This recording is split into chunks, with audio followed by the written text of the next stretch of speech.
ଶ୍ରୀମଦ୍ ଭାଗବତ ଗୀତା ପ୍ରଥମ ଅଧ୍ୟାୟ। ଅର୍ଜୁନ ବିଷାଦ ଯୋଗ ଧୃତରାଷ୍ଟ୍ର ଉବାଚ। ଧୃତରାଷ୍ଟ୍ର କହିଲେ, ହେ ଧର୍ମ କ୍ଷେତ୍ର କୁରୁକ୍ଷେତ୍ର ପାଣ୍ଡବେ ପୁଣି ମୋର ପୁତ୍ର ଯୁଧିବା ପାଇଁ ମିଳି ହେଲେ କହ ସଞ୍ଜୟ କି କଲେ?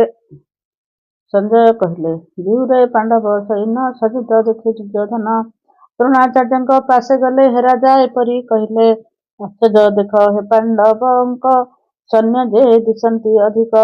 ଦ୍ରୁପଦ ପୁତ୍ର ତୁମ୍ଭ ଶିଷ୍ୟ ଏବିହୁ ତା ବୁଦ୍ଧି ଅବଶ୍ୟ। ପାଣ୍ଡବ ପକ୍ଷେ ଭୀମାର୍ଜୁନ ସମାନ ଅନେକ ରାଜନ। ସାତ୍ୱିକୀ ବିରାଟ ଦ୍ରୁପଦ ଧନୁର୍ଧାରୀ ଏ ମହାରଥ। ଧୃଷ୍ଟ କେତୁ ଏ ଚେକିତାନ କାଶୀ ରାଜନ ବୀର୍ଯ୍ୟବାନ। ପୁରଜିତ ଓ କୁନ୍ତୀ ଭୋଜ ସବ୍ୟଙ୍କ ଶ୍ରେଷ୍ଠରେ ବିହେଜ।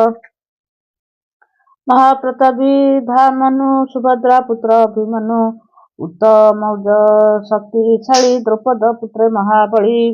ହେ ଦ୍ୱିଜତମ ତୁମ୍ଭ ପଟେ ସେ ଯେ ଅଛନ୍ତି ବୀର ଶ୍ରେଷ୍ଠ। ତାହାଙ୍କୁ ଜାଣିବା ଉଚିତ କହୁଛି ଶୁଣ ଦେଇ ଚିତ। ଆପଣା ଭୀଷ୍ମ କର୍ଣ୍ଣ କୃପ ବିକର୍ଣ୍ଣ ଜୟଦ୍ରଥ ନୃପ। ସମଦତ୍ତଙ୍କ ପୁତ୍ର ପୁଣି ଅଶ୍ୱତ୍ଥାମା ଯେ ବୀରମଣି। ଆମ୍ଭ ନିମିତ୍ତ ପ୍ରାଣ ଦେଇ ସଂଗ୍ରାମେ ଲଢ଼ିବାର ପାଇଁ ଶସ୍ତ୍ର ବିୟୋଗ ସର୍ବେ ସିଦ୍ଧ ଅଛନ୍ତି ବହୁ ବିଶାରଦ। ଆମ୍ଭର ସୈନ୍ୟ ଅପ୍ରମିତା ଭୀଷ୍ମଙ୍କ ବଳେ ସୁରକ୍ଷିତ। ପାଣ୍ଡବ ସେନା ଅଳ୍ପମାତ୍ରେ ଭୀମଙ୍କ ବଳରେ ରକ୍ଷିତ।